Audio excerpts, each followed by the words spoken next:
Hello, this is Dr. Snigdha. Let's discuss molecular orbital theory.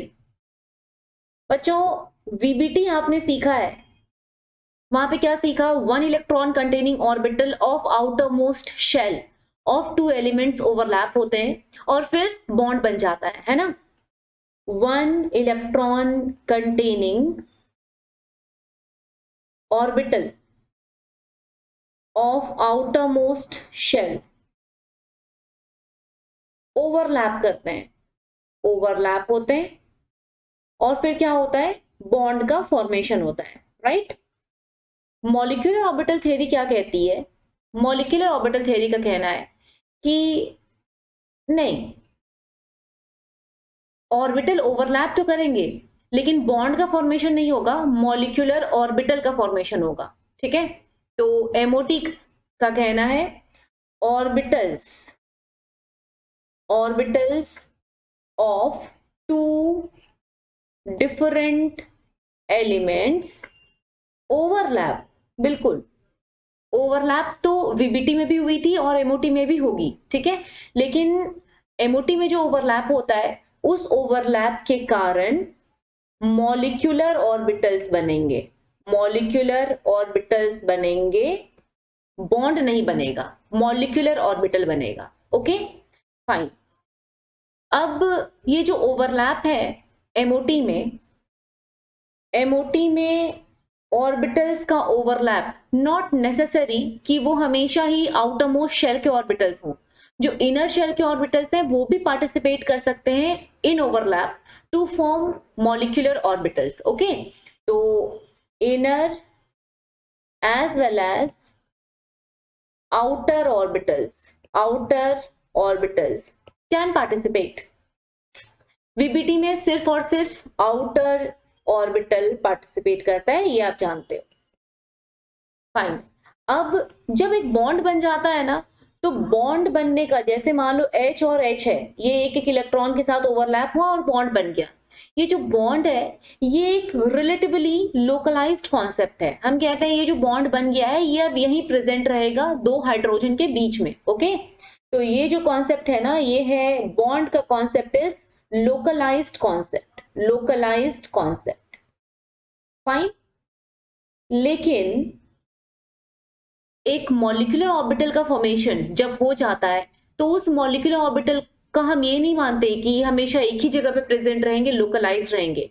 Molecular orbital बिल्कुल उसी तरह से प्रेजेंट होते हैं एक मॉलिक्यूल के अंदर जैसे एटॉमिक ऑर्बिटल प्रेजेंट होता है एक एटम के अंदर। आप जानते हो ना, एटॉमिक ऑर्बिटल की कभी भी आप लोकेशन स्पेसिफाई नहीं कर सकते हो, हम बस प्रोबेबिलिटी गेस कर सकते हैं कि हाँ इस रीजन में इलेक्ट्रॉन की मिलने की प्रोबेबिलिटी ज्यादा है, तो ये एटॉमिक ऑर्बिटल है।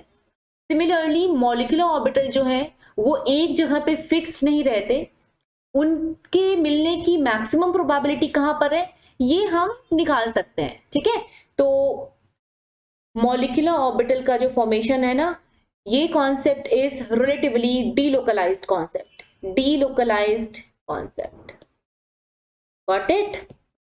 ओके, तो बच्चों वीबीटी में आप ये सीखे हो कि पहले हाइब्रिडाइजेशन हो जाती है उसके बाद बॉन्ड फॉर्मेशन होता है ना? तो वीबीटी में पहले हाइब्रिडाइजेशन हो जाएगी, एक बार हाइब्रिड ऑर्बिटल्स तैयार हो जाएंगे उसके बाद फिर बॉन्ड फॉर्मेशन हो जाता है, फिर होता है बॉन्ड फॉर्मेशन। फाइन। ओके, लेकिन एमओटी में हाइब्रिडाइजेशन का कोई कॉन्सेप्ट नहीं है, यहां पर कोई बॉन्ड फॉर्मेशन भी नहीं होता, डायरेक्टली ऑर्बिटल्स ओवरलैप करते हैं और मॉलिक्यूलर ऑर्बिटल्स बनते हैं। Okay fine. कुछ पॉइंट्स याद रखेंगे आप, जब भी दो एटॉमिक ऑर्बिटल ओवरलैप करेगा दो मॉलिक्यूलर ऑर्बिटल बनेगा, जितने एटॉमिक ऑर्बिटल ओवरलैप करते हैं उतने ही मॉलिक्यूलर ऑर्बिटल बनते हैं। Okay, first point. सेकंड, जो ओवरलैप होता है उसमें पार्टिसिपेटिंग एटॉमिक ऑर्बिटल्स की एनर्जी आपस में बराबर होती है, ठीक है ना? हमेशा इक्विवेलेंट एनर्जीज वाले ऑर्बिटल ही ओवरलैप करते हैं। फाइन। तो atomic orbitals overlap to form molecular orbitals। okay, fine. Atomic orbitals कहाँ पर प्रेजेंट होते हैं? एटम में प्रेजेंट होते हैं। तो एटॉमिक, जब भी कभी इलेक्ट्रॉन की बात होगी ना, इलेक्ट्रॉन, एक एटम में इलेक्ट्रॉन कहाँ पर प्रेजेंट होता है? एटॉमिक ऑर्बिटल में। और एक मॉलिक्यूल में इलेक्ट्रॉन कहाँ पर प्रेजेंट होता है? मॉलिक्यूलर ऑर्बिटल में। Okay, electron in an atom is present in atomic orbital, fine, and electron in a molecule is present in molecular orbital. Clear? Molecular orbital. Okay, देखो एक एटम में तो एक ही न्यूक्लियस होता है ना, तो एटॉमिक ऑर्बिटल में जो इलेक्ट्रॉन होंगे वो सिर्फ एक न्यूक्लियस के अंडर इन्फ्लुएंस में प्रेजेंट होंगे, है ना। तो electron in atomic orbital is under the influence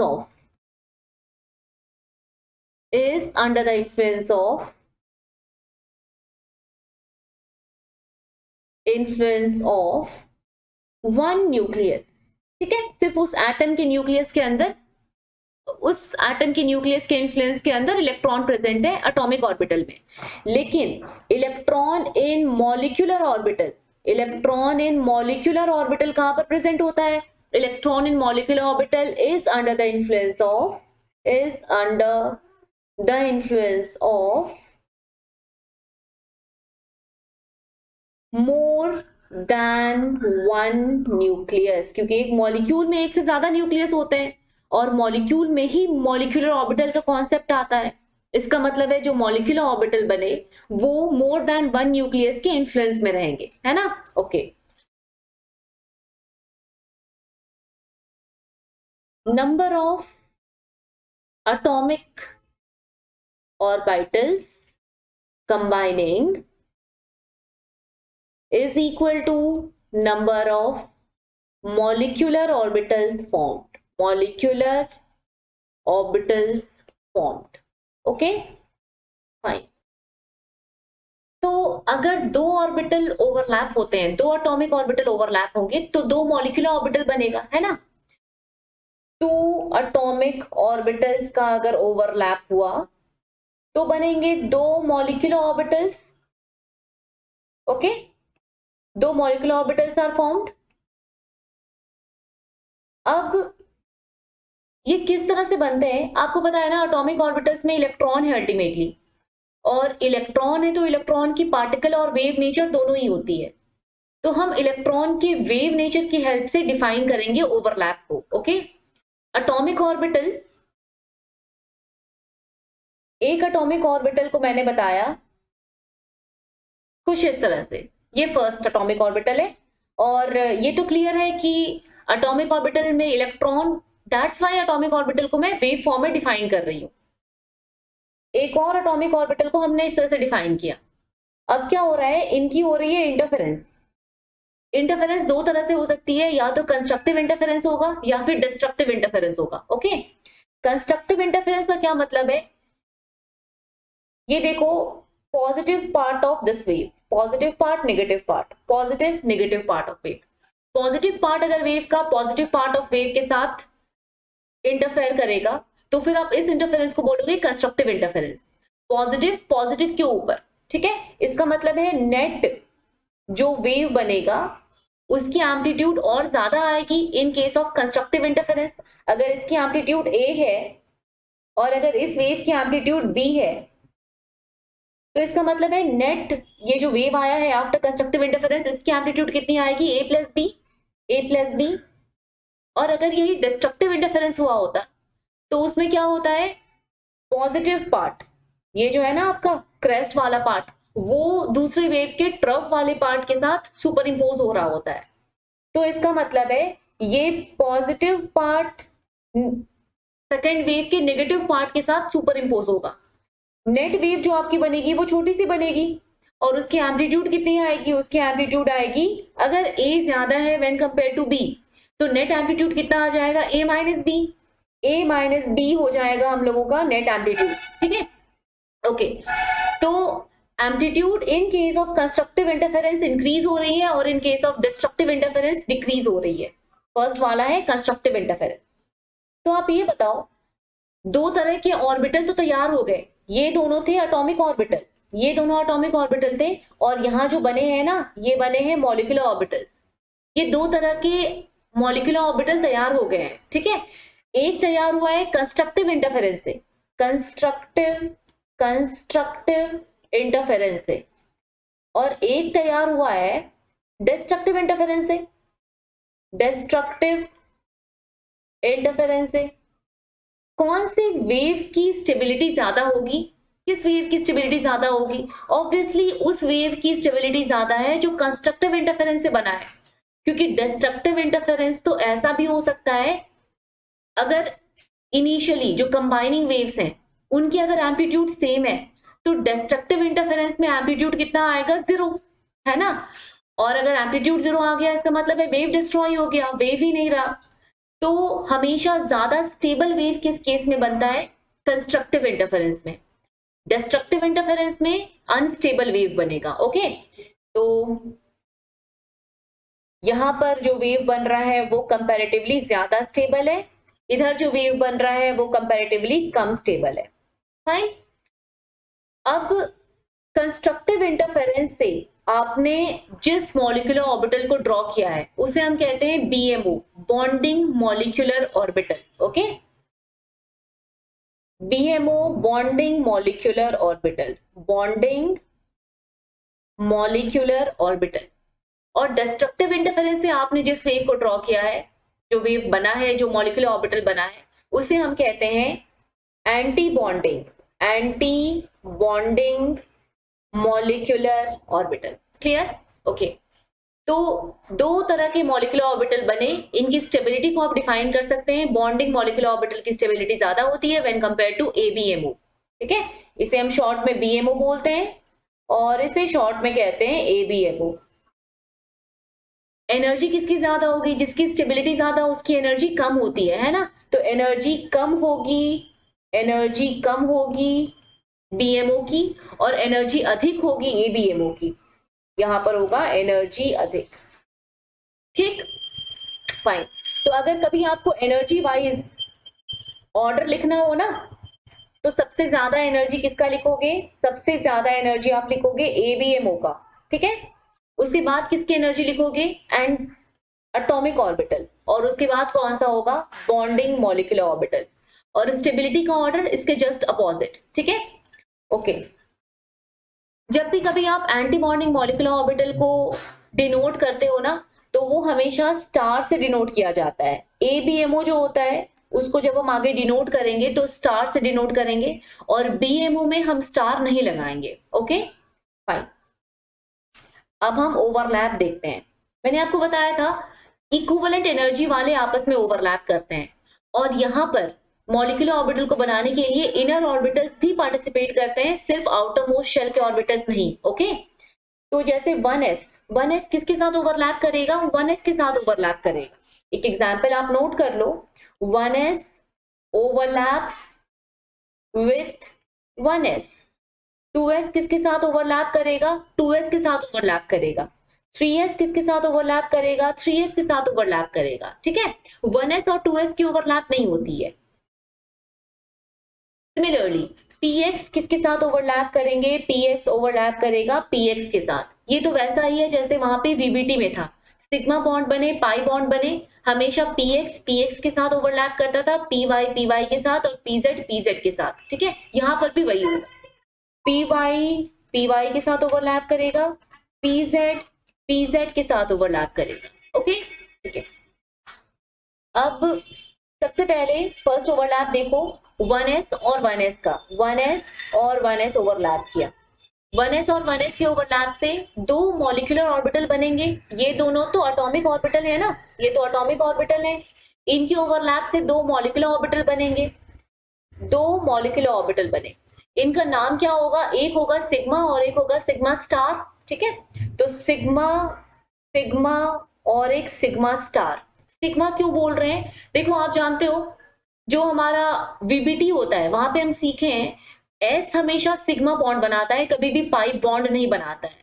यहाँ पर हम वो बॉन्ड टर्म तो यूज नहीं कर रहे हैं, लेकिन सिग्मा टर्म यूज कर रहे हैं, ठीक है। मॉलिक्यूलर ऑर्बिटल्स में we don't say bond is formed, हम कहते हैं मॉलिक्यूलर ऑर्बिटल बना है, लेकिन उस मॉलिक्यूलर ऑर्बिटल का नाम क्या रख देते हैं, सिग्मा, ओके। तो 1s और 1s के ओवरलैप से एक मॉलिक्यूलर ऑर्बिटल, एक बॉन्डिंग मॉलिक्यूलर ऑर्बिटल बनेगा और एक एंटी बॉन्डिंग मॉलिक्यूलर ऑर्बिटल बनेगा। जो बॉन्डिंग मॉलिक्यूलर ऑर्बिटल है उसको आप सिग्मा से डिनोट कर रहे हो, और जो एंटी बॉन्डिंग है उसे आप डिनोट कर रहे हो सिग्मा स्टार से। नाम क्या लिखोगे स्पेसिफिकली, सिग्मा स्टार 1s और सिग्मा 1s, ओके।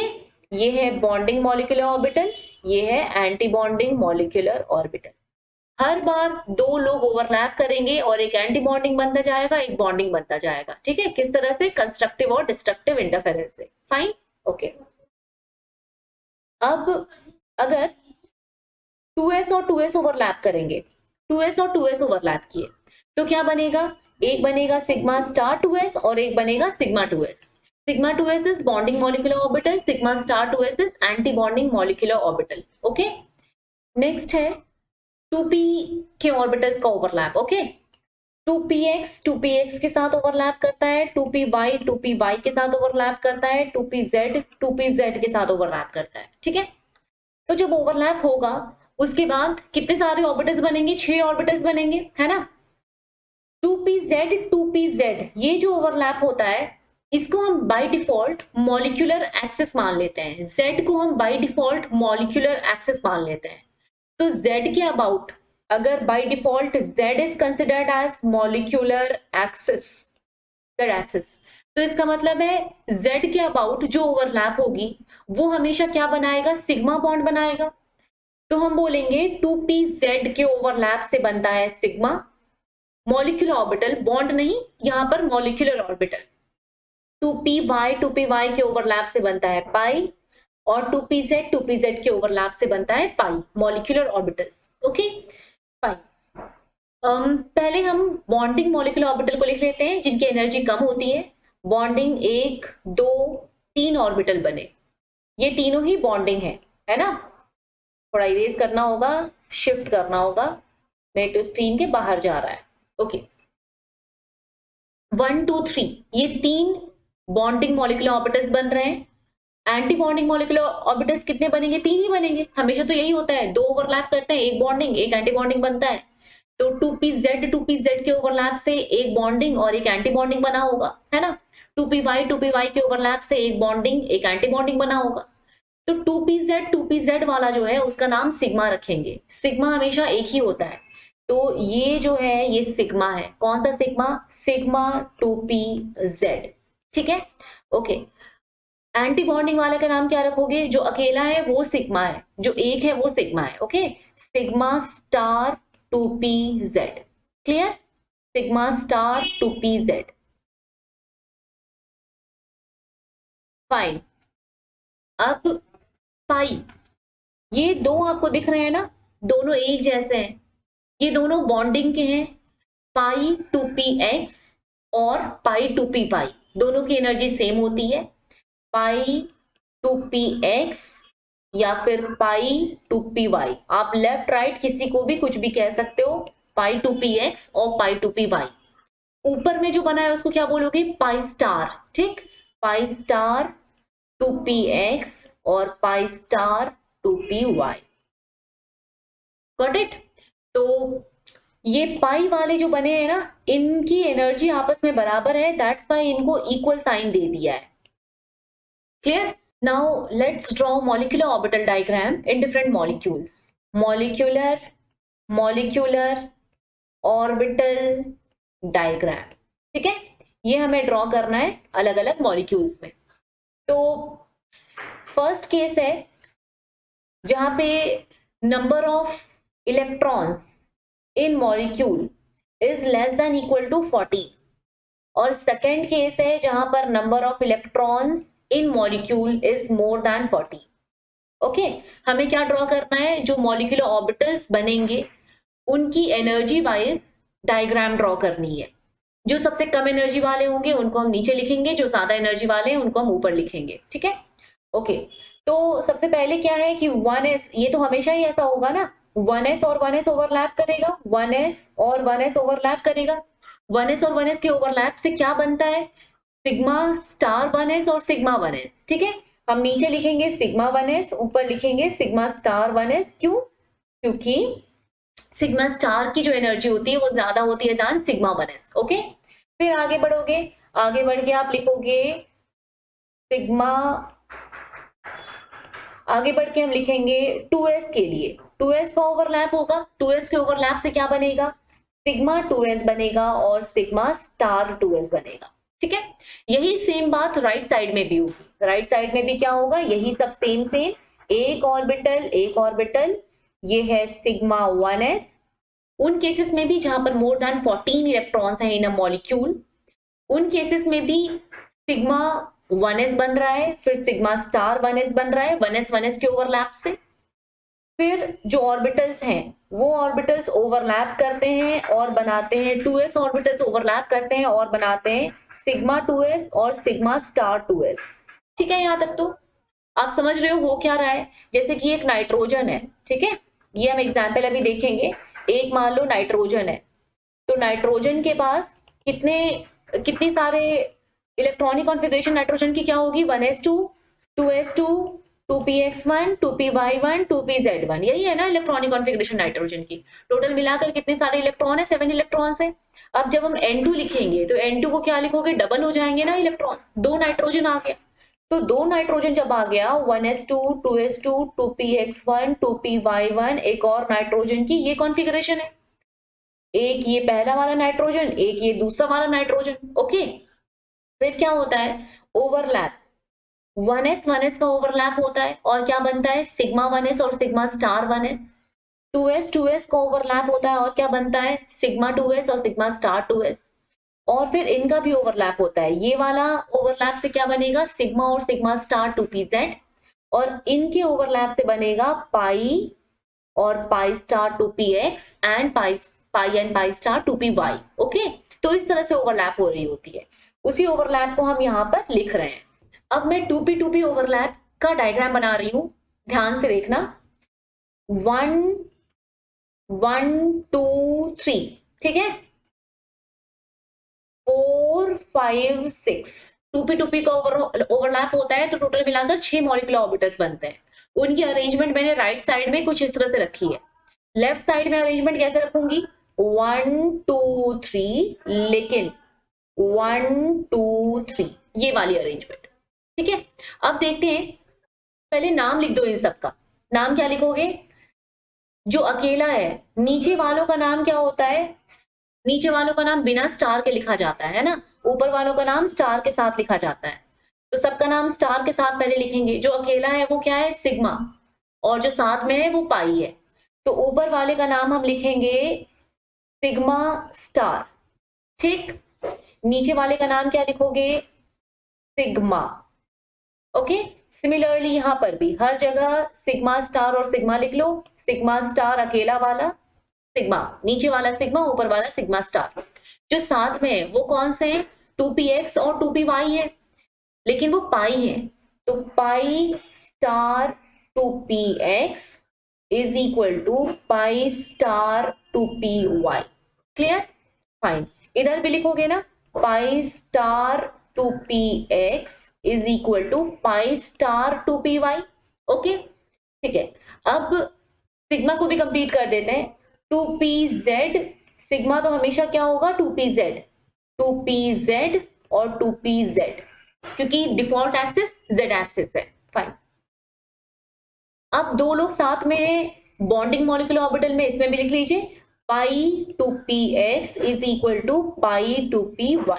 क्लियर, यहां पर pi 2px is equal to pi 2py। Okay, fine. तो कौन सा रूल फॉलो करना है आपको, किस तरह से फॉलो करना है अभी हम देखेंगे। इलेक्ट्रॉन को जब आप फिल करोगे ना, तो हमेशा ही मोर देन 14 का केस आएगा तो राइट साइड को फॉलो करना, लेस देन इक्वल टू 14 का केस आएगा तो लेफ्ट साइड को फॉलो करना। ठीक है, मॉलिक्यूलर ऑर्बिटल्स में भी इलेक्ट्रॉन को जो फिल करने का रूल है वो वही सेम प्रिंसिपल को फॉलो करता है जिस प्रिंसिपल को हम एटॉमिक ऑर्बिटल्स में फॉलो करते थे, जैसे Pauli exclusion principle, Hund's rule of maximum multiplicity, aufbau principle, है ना। यहाँ पर भी वही करेंगे। तो इलेक्ट्रॉन फिलिंग किस तरह से होगी, सबसे पहले ऑफ-बाउ प्रिंसिपल को फॉलो करोगे, मतलब जिसकी एनर्जी कम है उसमें इलेक्ट्रॉन को पहले फिल करना। एटॉमिक ऑर्बिटल में आपको पता कैसे चलता है किसकी एनर्जी कम है किसकी ज्यादा है, n+l रूल से। यहां पर कैसे मालूम होगा, यहां पर आपको मालूम होगा इस डायग्राम को देखकर। जो नीचे ड्रॉ किया हुआ है ना, उसकी एनर्जी सबसे कम है। जो नीचे ड्रॉ किया हुआ है उसकी एनर्जी सबसे कम है, ऊपर जाएंगे तो एनर्जी इंक्रीज होती जाएगी, ठीक है। ऊपर जाने पे एनर्जी इंक्रीज होती है। तो हम यहाँ डायग्राम को देखेंगे और पहले उस मॉलिक्यूलर ऑर्बिटल को फिल करेंगे जिसकी एनर्जी कम होगी। Okay fine. Then first is aufbau principle, second is Pauli exclusion principle. यहां पर भी वही करना है। एक ऑर्बिटल में पॉली क्या कहेगा, वन ऑर्बिटल में आप 2 इलेक्ट्रॉन रख सकते हो प्रोवाइडेड उनकी स्पिन अपोजिट हो, ठीक है। अपोजिट स्पिन वाले 2 इलेक्ट्रॉन को आप रख सकते हैं एक ऑर्बिटल में। थर्ड है hertz rule of maximum multiplicity. Hertz rule of maximum multiplicity में क्या सीखा है, hertz rule of maximum multiplicity, इसमें क्या सीखे हो, कभी भी 2 ऑर्बिटल जिनकी एनर्जी बराबर हो उनको आप पहले सिंगली ऑक्युपाई करो, उसके बाद पेयरिंग करो। तो 2 ऑर्बिटल जो रहेंगे इन दोनों की एनर्जी अगर बराबर है तो पहले आप इसमें एक इलेक्ट्रॉन दोगे, दूसरा इलेक्ट्रॉन यहां पर दोगे, फिर पेयरिंग करना, फिर तीसरा यहां देना, फोर्थ यहां देना, ठीक है। ऐसा नहीं कि पहला दो एक में डाल दिया फिर थर्ड वाला और फोर्थ वाला लास्ट वाले में डाल रहे हैं, ये गलत है, ठीक है। तो hertz rule of maximum multiplicity भी यहाँ पर फॉलो करेंगे और इन तीनों रूल को फॉलो करके आप डिसाइड करोगे एक इलेक्ट्रॉनिक कॉन्फ़िगरेशन इन मॉलिक्यूलर ऑर्बिटल्स। ओके, तो फिर देख लेते हैं इधर फिलिंग कैसे होगी। फिलिंग के लिए चेक करना, सबसे पहले फर्स्ट इलेक्ट्रॉन यहां रखोगे, सेकेंड इलेक्ट्रॉन यहां पर रखोगे। ओके, उसके बाद हायर एनर्जी वाले में जाएंगे, थर्ड इलेक्ट्रॉन यहाँ, फोर्थ इलेक्ट्रॉन यहाँ, फिर और हायर एनर्जी वाले में जाएंगे, फिफ्थ इलेक्ट्रॉन यहाँ पे, सिक्स्थ इलेक्ट्रॉन यहाँ पर, फिर और हायर एनर्जी में जाएंगे, सेवेंथ यहाँ पे, एट्थ यहाँ पे। उसके बाद आए इधर, यहाँ पे इन दोनों की एनर्जी बराबर है तो नाइन्थ इलेक्ट्रॉन यहाँ, टेंथ इलेक्ट्रॉन यहाँ, 11th इधर, 12th इधर, ठीक है, 13th यहाँ पर और 14th यहाँ पर। Got it? ओके, तो ये वाला जो बना है ना, ये कौन से मॉलिक्यूल्स के लिए वैलिड है, जिसमें number of electrons less than equal to 14 हो। जहां पर भी number of electrons more than 14 है उन केसेस में आपको ये वाले रूल को फॉलो करना है, ठीक है। क्या करोगे, फर्स्ट इलेक्ट्रॉन इधर, सेकेंड इलेक्ट्रॉन इधर, थर्ड यहाँ पे, फोर्थ यहाँ पे, ऊपर चले गए, फिर फिफ्थ इधर, सिक्स्थ इधर, ओके, सेवेंथ यहाँ पर, एट्थ यहाँ पर। अब जब जाएंगे आगे तो नाइन्थ इलेक्ट्रॉन को यहाँ फिल करेंगे, टेंथ को यहाँ फिल करेंगे, लेकिन 11th को यहाँ फिल करेंगे, 12th को इधर फिल करेंगे, 13th को यहाँ करेंगे, 14th को यहाँ पर करेंगे, ओके, 15th को यहाँ करोगे, 16th को यहाँ करोगे, 17th इधर, 18th इधर। ऐसा नहीं कि एक ही में पहले दोनों डाल दिया। क्यों नहीं कर सकते एक ही में दोनों, क्योंकि दोनों एक जैसे हैं, तो दोनों में आपको पार्शियलिटी नहीं करनी है। पहले एक को सिंगली ऑक्युपाई करो, उसके बाद दूसरे को सिंगली ऑक्युपाई करो, ओके। फिर 19th और 20। तो इस तरह से आपको फिल करना है। सपोज दिया हुआ है O2 मॉलिक्यूल, O2 में कितने सारे नंबर ऑफ इलेक्ट्रॉन्स है, 16, O2 प्लस कितने इलेक्ट्रॉन्स है, 15। तो इन सभी को आप राइट वाले रूल से फिल करना, ओके। राइट वाला रूल हम कहाँ पर अप्लाई करेंगे, हम अप्लाई करेंगे O2 प्लस, कोई सा भी केस हो सकता है, F2 में कितने नंबर ऑफ इलेक्ट्रॉन्स होते हैं, 9 और 9 18, ठीक है, ओके। इधर में देगा तो क्या करोगे, H2 या फिर B2, ओके, या फिर Li2 या फिर N2 less than equal to 14 है ना, फाइन, ओके। अब हम एक एग्जाम्पल को पकड़ते हैं O2 प्लस, और इस O2 प्लस की हेल्प से डिफरेंट क्वेश्चन सॉल्व करेंगे, ठीक है। O2 प्लस में नंबर ऑफ इलेक्ट्रॉन्स कितने होते हैं, ऑक्सीजन 16 प्लस कर दिया तो 15 इलेक्ट्रॉन्स, फिल करेंगे, सबसे पहले सिग्मा को फिल करोगे, सिग्मा 1s, पहले तो आप लिख लो O2 प्लस, देखते ही इक्वेशन को ड्रॉ क्या करोगे आप, गोले ड्रॉ करेंगे 1 2 3 4, उसके बाद मोर देन 14 वाला जो केस है ना उसमें कुछ हेक्सागन के जैसा ड्रॉ होता है, ठीक है। लेस देन 14 वाला जो केस होता है उसमें बस एक ट्रायंगल ड्रॉ होता है, ये वाला ट्रायंगल, यहां तक फिल करते हो और कंप्लीट हो जाता है, आपकी कॉन्फ़िगरेशन 14 कंप्लीट हो जाती है। तो लेस देन इक्वल टू का केस होगा तो बस आपको ये पहले 8 इलेक्ट्रॉन्स को फिल करने के बाद फिर आपको बस एक ट्रायंगल ड्रॉ करना है, ठीक है। और अगर मोर देन 14 का केस है तो 8 इलेक्ट्रॉन को फिल कर लेने के बाद फिर आपको हेक्सागन ड्रॉ करना है, फाइन, ओके। अब ये तो ड्रॉ कर लिया, इलेक्ट्रॉन को फिल कर देंगे, 1 2 3 4 5 6 7 8, यहां तक तो ठीक है, 9 10, फिर 11th यहाँ, 12th यहाँ, 13th यहाँ पे, 14th यहाँ पे, ओके, फिर 15th यहाँ पर फिल कर दिया। अब इस कॉन्फ़िगरेशन को आप नोट कर लो, कॉन्फ़िगरेशन कैसे लिखोगे, configuration will be sigma 1s, sigma 1s2, sigma star 1s2, है ना, sigma 1s2, sigma star 1s2, उसके बाद क्या, sigma 2s2, sigma star 2s2, sigma 2s2, sigma star 2s2, फिर क्या लिखोगे, ये वाला, इसको नोट करना है। तो ये है क्या, सिग्मा है, सिग्मा में स्टार लगाएंगे या नहीं, अभी नहीं, सिग्मा 2pz2, फिर क्या लिखोगे, फिर लिखेंगे पाई 2px में 2 है और 2py में भी 2 है, दोनों की एनर्जी बराबर है, पाई 2px2 और पाई 2py2, दोनों की एनर्जी इक्वल, ठीक है, ओके। आप इसको ब्रैकेट में लिख सकते हो, दोनों की एनर्जी बराबर है। उसके बाद 15 को लिखेंगे, ये जो 15 वाला है ये स्टार वाला है। अब ये जो स्टार है ये कहां पर प्रेजेंट है, स्टार प्रेजेंट है हमारे 2px में या फिर 2py में, दोनों सही है, ठीक है।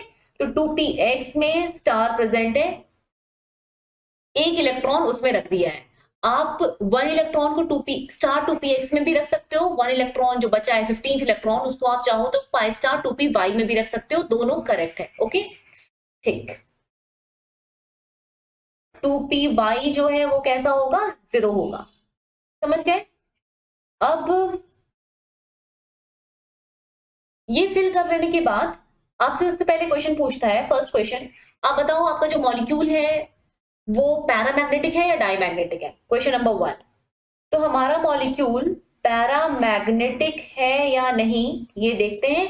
पैरामैग्नेटिक किसको डिफाइन करते हो, जिन भी मॉलिक्यूल में एटलीस्ट 1 अनपेयर्ड इलेक्ट्रॉन हो इन एन ऑर्बिटल, कम से कम एक अनपेयर्ड इलेक्ट्रॉन अगर है किसी में, मतलब एक ऐसा ऑर्बिटल है जिसमें सिर्फ एक इलेक्ट्रॉन है, अगर ऐसी सिचुएशन किसी भी मॉलिक्यूल में है तो फिर आप बोलोगे वो पैरामैग्नेटिक है। और अगर किसी मॉलिक्यूल में सारे ही इलेक्ट्रॉन्स पेयर्ड कंडीशन में प्रेजेंट हैं तो फिर वो डायमैग्नेटिक केस हो जाएगा, ओके। तो ये वाला जो है आपका ये पैरामैग्नेटिक है डायमैग्नेटिक है, देखो यहाँ पर तो सिर्फ एक ही इलेक्ट्रॉन प्रेजेंट है ना, ये 15th इलेक्ट्रॉन, तो हम कहेंगे कि हमारा O2 plus is paramagnetic, okay, O2 plus is paramagnetic. इस एग्जाम्पल में एग्जाम्पल O2 प्लस कैसा हो जाएगा, पैरामैग्नेटिक। नेक्स्ट क्वेश्चन पूछा जाता है,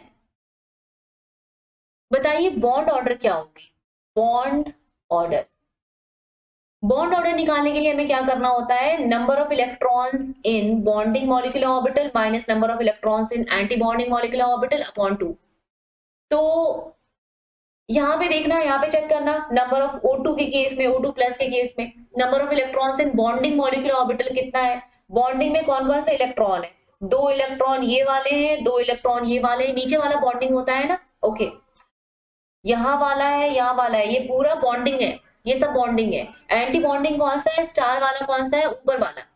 तो स्टार वाले कितने हुए टोटल, एक स्टार वाला ये हुआ, एक स्टार वाला यहां पर हुआ और एक स्टार वाला यहां पर हुआ, तो टोटल मिलाकर 2 2 4 और एक ऊपर 5 स्टार वाले हो गए हैं, ओके। तो एंटी बॉन्डिंग में टोटल नंबर ऑफ इलेक्ट्रॉन्स कितना प्रेजेंट है, 5 इस केस में, स्टार में ये 2 और स्टार वाला यहाँ 1, बाकी सारे इलेक्ट्रॉन्स किस में प्रेजेंट है, बॉन्डिंग में प्रेजेंट है। ओके, तो 15 इलेक्ट्रॉन थे, उसमें से 10 बॉन्डिंग में है, एंटी बॉन्डिंग में कितने हैं, 5 upon 2 that is equal to 2.5। इस केस में O2 प्लस के केस में बॉन्ड ऑर्डर कितना आ गया, 2.5 आ गया। ओके, बॉन्ड ऑर्डर यहां तो आप फॉर्मूला से निकालते हो, लेकिन ये बिल्कुल वैसा ही है जिस तरह से बॉन्ड ऑर्डर आपने डिफाइन किया था बीबीटी में। बीबीटी में क्या होता है ना, बीबीटी में बॉन्ड ऑर्डर का मतलब होता है नंबर ऑफ बॉन्ड्स।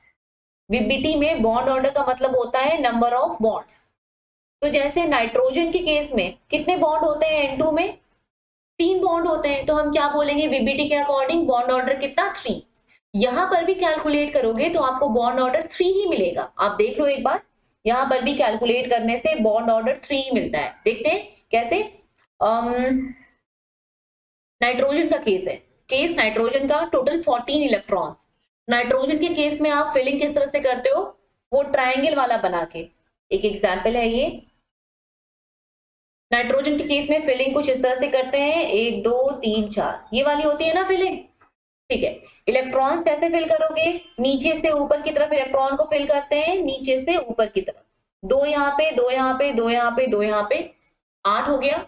9th यहाँ, 10th यहाँ, 11th इधर, 12th इधर, ठीक। 13th यहाँ, 14th यहाँ, हो गया। ओके, ये इसमें स्टार कौन सा है, एक ये स्टार है, एक ये वाला स्टार है, ये तो तीनों ही बिना स्टार का है ना। ओके, स्टार वाले कितने आए, सिर्फ 4 आए। तो NB माइनस Na अपॉन 2 करोगे इस केस में तो कितना आएगा, 10 minus 4 upon 2 that is equal to 3। तो N2 में आप मॉलिक्यूलर MOT से अगर निकालते हो बॉन्ड ऑर्डर तो वो कितना आता है, 3 आता है। बीबीटी से भी निकालोगे तो भी 3 आता है ना, बीबीटी से हमने यहाँ पर निकाल कर देखा था। ओके, जो बॉन्ड ऑर्डर आती है, बॉन्ड ऑर्डर वो डायरेक्टली प्रोपोर्शनल होती है टू स्टेबिलिटी ऑफ मॉलिक्यूल, ठीक है, या फिर वो डायरेक्टली प्रोपोर्शनल होती है टू स्ट्रेंथ ऑफ बॉन्ड। अगर ट्रिपल बॉन्ड है तो ज्यादा स्ट्रांग होगा, डबल बॉन्ड है तो कम स्ट्रांग, वन बॉन्ड है तो और कम स्ट्रांग, है ना। Okay, bond order is inversely proportional to bond length. अगर कोई बॉन्ड लंबी है उसको ब्रेक करना ज्यादा आसान होता है, ठीक है, और अगर ऑब्वियसली ब्रेक करना आसान हो रहा है इसका मतलब है बॉन्ड स्ट्रेंथ कम है। तो बॉन्ड लेंथ जितना ज्यादा होगा, बॉन्ड स्ट्रेंथ उतना कम होगा, ठीक है, और उस केस में बॉन्ड डिसोसिएशन एनर्जी उतनी कम होगी, बॉन्ड डिसोसिएशन एनर्जी उतनी कम होगी। तो इन पॉइंट्स को याद रखना, इन पॉइंट्स की हेल्प से एग्जामिनर क्वेश्चन बनाते हैं। मोर देन वो ऑर्डर दे देगा, O2 प्लस N2, इन सभी में आपको डिफाइन करना होगा किसमें बॉन्ड लेंथ की इंक्रीजिंग या डिक्रीजिंग ऑर्डर, या फिर आपको डिफाइन करना होगा बॉन्ड एसोसिएशन एनर्जी की इंक्रीजिंग या डिक्रीजिंग ऑर्डर। ओके, तो आप इस तरह से डिफाइन करोगे। अब बनता है होमो और ल्यूमो पे। ओके, तो HOMO is highest occupied molecular orbital, ठीक है, हाईएस्ट ऑक्युपाइड मॉलिक्यूलर ऑर्बिटल क्या है इसमें, जैसे ही नाइट्रोजन एग्जाम्पल देख लो, नाइट्रोजन की हेल्प से एग्जाम्पल देखते हैं। 1 2 3 4 यहां तक तो बना लिया, ऑर्बिटल्स ड्रॉ कर लिए। अब नाइट्रोजन में इस तरह से ड्रॉ करते हो ना, सबसे लास्ट में जो ऑक्युपाई होता है वो कौन सा ऑर्बिटल है, ये ऊपर वाला ऑर्बिटल है, ये हाईएस्ट ऑक्युपाइड मॉलिक्यूलर ऑर्बिटल है, ठीक है।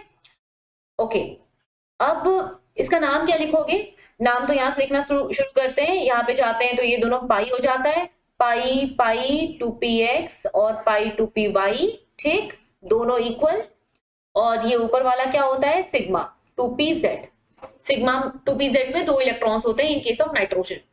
तो जो N2 है उसमें आप क्या लिखते हो, N2 की हाईएस्ट ऑक्युपाइड मॉलिक्यूलर ऑर्बिटल कौन सी होगी, सिग्मा 2pz होगी, ठीक है, सिग्मा 2pz होमो। अगर आपसे बोले ल्यूमो बताओ, ल्यूमो, तो ल्यूमो क्या होता है, लोएस्ट अनऑक्युपाइड मॉलिक्यूलर ऑर्बिटल। अब देखो इसके ऊपर, इस पॉइंट के ऊपर तो जितने भी ऑर्बिटल है वो सभी अनऑक्युपाइड है, लेकिन आपको कौन सा बताना है, लोएस्ट अनऑक्युपाइड। तो सिग्मा 2p z से जस्ट ऊपर जो होगा वो लोएस्ट अनऑक्युपाइड मॉलिक्यूलर ऑर्बिटल होगा। Clear? Okay. Sigma 2p z के ऊपर क्या लिखते हो आप, ऐसे करके बनाते हो ना डायग्राम अपना, इस तरह से करके बनाते हैं, ये होता है, इस तरह से करके डायग्राम बनाते हो। ये वाला जो है ये है आपका सिग्मा 2p z, ये दोनों कौन सा होगा, लोएस्ट अनऑक्युपाइड मॉलिक्यूलर ऑर्बिटल, है ना। क्या नाम लिखेंगे, पाई स्टार 2px और क्या लिखेंगे, पाई स्टार 2py। ठीक, तो ल्यूमो का आंसर यहाँ पर क्या बनेगा, ल्यूमो हो जाएगा in this case example in nitrogen, LUMO will be pi star 2px and pi star 2py। Got it? अगर कभी भी बॉन्ड ऑर्डर फ्रैक्शन में आ जाए या फिर जीरो हो जाए तो इसका मतलब जो आपका मॉलिक्यूल है ना वो अनस्टेबल है। अगर कभी भी बॉन्ड ऑर्डर जीरो या फ्रैक्शन में आ जाए तो आपका मॉलिक्यूल अनस्टेबल है। से फॉर एग्जांपल He2 में टोटल नंबर ऑफ इलेक्ट्रॉन्स कितने, 4। लिखोगे किस तरह, 1 2 3 4, sigma 1s, sigma star 1s 2 2, Nb minus Na करोगे तो कितना आ जाएगा, 0 आ जाएगा। Nb minus Na will be 0, इसका मतलब बॉन्ड ऑर्डर कितना हो गया, 0।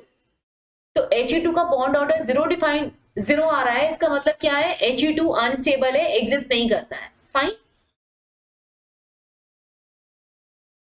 ये इस टाइप के क्वेश्चंस बनेंगे आपको मॉलिक्यूलर ऑर्बिटल डायग्राम में, मॉलिक्यूलर ऑर्बिटल थियरी में। आप डायग्राम जरूर ड्रॉ करना और फिर इन सारे क्वेश्चंस को ऐसे प्रोसीड करना। ओके, तो keep studying, keep revising, bye all the best, do like share and subscribe the channel.